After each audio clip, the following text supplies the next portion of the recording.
যারা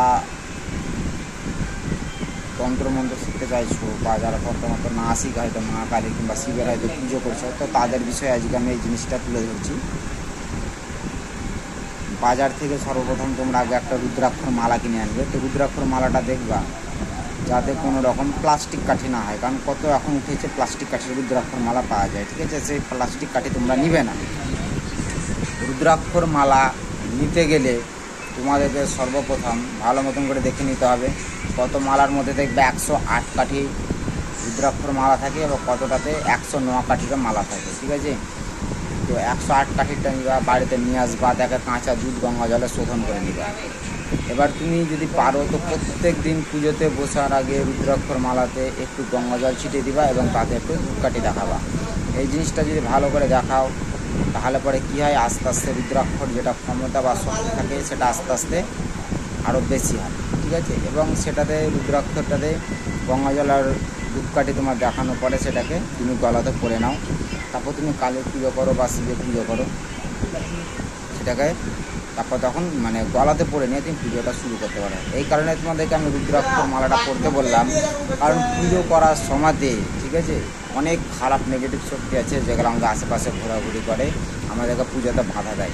সেই রুদ্রাক্ষর মালাটা যদি তোমার গলায় থাকে তাহলে পরে সেই খারাপ শক্তিটাও তোমার শরীরে হাত দিতে পারবে না বা তোমাকে অ্যাটাক করতে পারবে না বা তোমার পুজোতে কোনো রকমভাবে বাধা দিতে পারবে না, ঠিক আছে? তো তোমরা এই কাজটা অবশ্যই করো। দেখো তোমরা যে সাধনা করতে চাইছো বা পুজো করতে চাইছো এই জিনিসগুলো অবশ্যই হবে। কিন্তু আরেকটা সর্বপ্রথম একটা বিষয় যেটা হচ্ছে, তোমাদের পুজো করতে গেলে মা কালী অনেক রকম পরীক্ষা নেয়, ঠিক আছে? কীরকম পরীক্ষা নেয় তোমাদেরকে আমি বলে দিচ্ছি, মানে আমার সাথে যেগুলো ঘটেছে। পুজো করতে গেলে তোমার মনের মধ্যে নারীকে দেখে অনেক রকম মনে বাসনা জাগে, নারীকে নিয়ে অনেক খারাপ চিন্তা ভাবনা জাগায় যে মা তোমার মনে। তো তোমাকে সেই জিনিস থেকে দূরে থাকতে হবে। কারণ মনে রাখবা, তুমি যে নারীকে নিয়ে খারাপ চিন্তা ভাবনা করছো আর তুমি যে মায়ের পুজো করছো সে একজন নারী, ঠিক আছে? তুমি হয়তো একটা নারীকে নিয়ে খারাপ চিন্তা ভাবনা করছো আর হয়তো তুমি একটা নারীরই পুজো করছো, তাহলে পরে কিন্তু মা কখনো তোমার সাধনাতে সফল হবে না, সফল হতে দেবে না তোমাকে।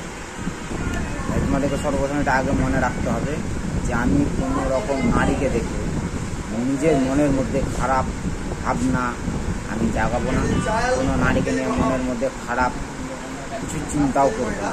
কারণ তুমি যদি নারীকে নিয়ে খারাপ চিন্তা করো তাহলে পরে কিন্তু তোমার মাথা আস্তে আস্তে পাগলের মতো হয়ে যাচ্ছে, কারণ মা কালী এসব জিনিস পছন্দ করেন না, সর্বপ্রথম বিষয়।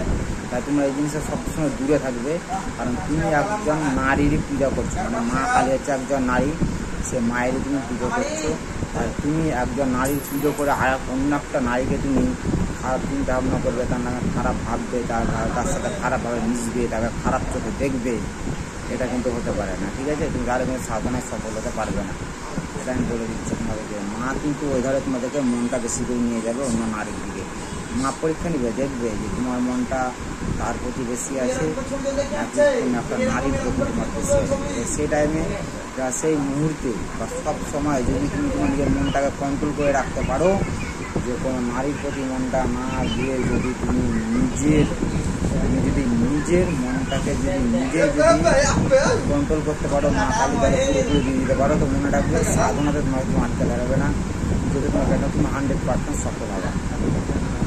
কিন্তু অনেক রকম পুজো করার সময় নানা রকম মানে তোমার অনুভব মনে হয় যে আমার আশেপাশে নিত্যা দিচ্ছে, কোনো জিনিস ঘুরে বেড়াচ্ছে। তো এই জিনিসগুলো নিজের মধ্যে রেখে দেবে, কাউকে তোমরা জানাবে না বা কাউকে কিছু বলতে যাবে না। এইরকম তন্ত্র মন্ত্র বা পুজো পাঠ সম্পর্কে জানার জন্য তোমরা আমার চ্যানেলটাকে সাবস্ক্রাইব করো, বেশি বেশি করে শেয়ার করো। ভিডিওটা কেমন লাগলো তোমরা জানাবে।